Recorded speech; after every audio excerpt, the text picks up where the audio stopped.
తిరుమలలో ఇష్టారాజ్యం నడిపించారు. తిరుమల శ్రీవారి దర్శనం అంటే ఉత్కంఠం.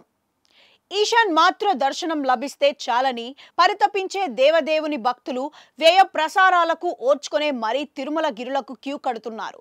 అంత డిమాండ్ ఉండే శ్రీవారి దర్శనాన్ని వైసీపీ నాయకులు రాజకీయం చేసేశారు. తమ చేతికి ఎముక లేకుండా సిఫారసు లేఖలు ఇచ్చేశారు. దీంతో వైసీపీ భక్తులు లెక్కకు మిక్కిలి సంఖ్యలో శ్రీవారి దర్శనాలు చేసుకున్నారు. అయితే ఏంటి నొప్పి అనుకుంటున్నారా? దీనివల్ల సాధారణ భక్తులకు శ్రీవారు దూరం అయ్యారు. వైసీపీ హయాంలో మంత్రులుగా ఉన్న చిత్తూరు జిల్లాకు చెందిన రోజా, పెద్దిరెడ్డి రామచంద్రారెడ్డి టీటీడీ బోర్డు సభ్యుడు, అప్పటి ఎమ్మెల్యే చెవిరెడ్డి భాస్కర రెడ్డిలు తమ వారికి లెక్కకు మించిన సిఫారసు లేఖలు ఇచ్చినట్లు తాజాగా విజిలెన్స్ విభాగం గుట్టుకు బయట పెట్టింది. రోజా అయితే స్వయంగా తనతో వందల కొద్ది భక్తులను అయిన వాళ్లను తీసుకువెళ్లి ఒకే టికెట్ పై పదుల సంఖ్యలో శ్రీవారిని దర్శించుకున్న విషయం అందరికీ తెలిసిందే.